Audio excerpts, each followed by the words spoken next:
Alors j'ai choisi de travailler sur la brume parce que c'est un sujet sur un effet atmosphérique qui est assez... qui m'intéressait depuis un moment en soi, et j'ai voulu un peu développer un des effets atmosphériques, parce qu'au début je pensais partir sur tous les effets atmosphériques, mais ça aurait été beaucoup trop, de parler de la pluie, du vent, etc. Et en fait de comment les filmer, comment éventuellement les reproduire, ce qui me permettait moi en tant qu'étudiante sortant de Louis Lumière de faire un travail qui mêlait à la fois l'approche du directeur de la photographie en termes de lumière, de cadrage, de caméra, de filtre caméra, qui permettait voilà, de ne pas se focaliser juste sur un aspect technique ou une caméra en particulier. Et je trouvais aussi que la brume c'était un sujet très à la fois poétique, qui peut aussi être inquiétante, qui peut avoir vraiment des effets pas que visuels mais aussi scénaristiques, ou de sensations qui impactent vraiment le spectateur et qui peuvent être partir d'une diffusion très légère dans l'image à un effet vraiment de brume ou de brouillard très opaque, où on perd totalement le sens ou les repères spatio-temporels. Et ça, c'était aussi des effets qui étaient assez intéressants à ce niveau-là, et que je voulais un peu explorer, et aussi parce que je m'intéressais beaucoup aux effets spéciaux.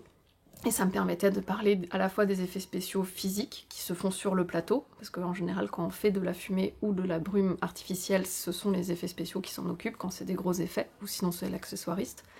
Et aussi des effets spéciaux numériques, parce qu'évidemment on peut faire aussi de la brume ou de la fumée en effets spéciaux numériques, soit tournés sur fond noir, soit par ordinateur en images de synthèse.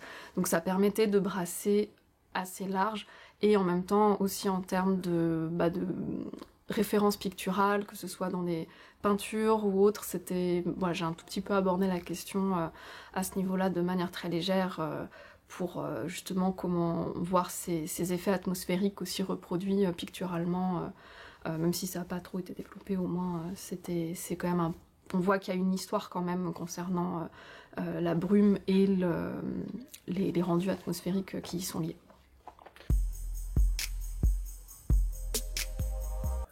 Alors le travail de recherche a été assez long. Normalement, on est censé faire ce travail en 6 mois. Là, en l'occurrence, avec le Covid, vu qu'il y a eu des décalages, on a eu plus de temps. Et en fait, le travail a quand même duré, je pense, une bonne année complète, sachant qu'il y a aussi la partie pratique de mémoire. Donc on doit faire des images en lien avec notre mémoire. Donc c'est pas juste l'écriture d'un mémoire, c'est aussi tout ça. Et là, j'ai fait aussi des analyses parce que j'ai fait des essais filmés et un court-métrage expérimental, et j'ai pu analyser les essais filmés et voir un peu les résultats et les commenter dans mon mémoire. Donc il y a eu un travail en plusieurs étapes, où dans le travail aussi, j'ai fait à la fois un travail de recherche sur les quelques ressources qui existaient, parce que malheureusement il y en avait assez peu sur l'aspect technique, plus qu'il y avait des recherches esthétiques, mais pas beaucoup de recherches techniques. Et j'ai fait aussi des entretiens avec des professionnels, des directeurs de la photographie, des superviseurs d'effets spéciaux, accessoiristes et superviseurs d'effets spéciaux physiques et numériques. Donc ça a représenté un énorme travail après de retranscription, de sélection des informations. Donc ça a été extrêmement long. Donc même après avoir fait la soutenance, il a fallu faire un peu quelques remaniements pour être au plus proche. Mais au final, ça a fait un gros pavé de 300 et quelques pages. Donc oui, ça a été quand même assez long à faire. Alors, les principales difficultés, je pense la première, c'était justement qu'il n'y avait pas beaucoup de ressources sur le sujet. Donc j'étais quelque part, pour traiter le sujet, obligée de faire ces entretiens. Donc c'est un peu ce que je voulais aussi, aller à la rencontre des professionnels pour partager leur passion, pour qu'ils m'expliquent comment eux ils voyaient les choses ou comment ils les faisaient. Donc ça a été, je pense, la première difficulté de trouver la matière. Et après, effectivement, de retranscrire les entretiens, parce que j'ai pas une formation de journaliste et c'est très très difficile là, donc j'admire beaucoup les journalistes qui font ça parce que c'est très compliqué.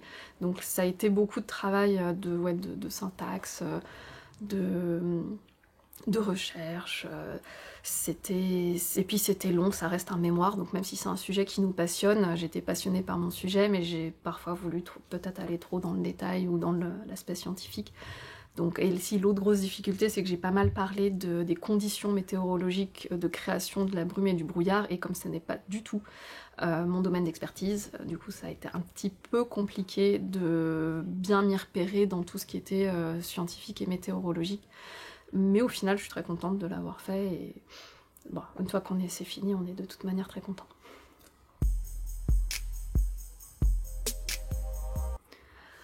Alors bah déjà, je suis très contente de le recevoir, parce que c'est quand même un signe de reconnaissance par rapport au travail accompli, après avoir passé autant de temps dessus. C'est très flatteur aussi, quelque part, donc je suis vraiment très heureuse de recevoir ce prix.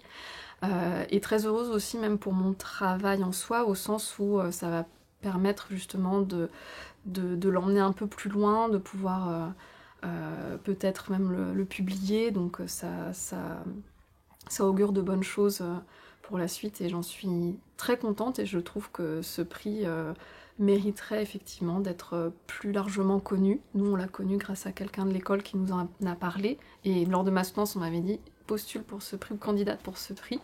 Donc je visais aussi ce prix-là dans le sens où je pensais proposer mon mémoire, vu que je me suis dit que ça rentrait bien dans les critères de sélection entre technique et recherche justement.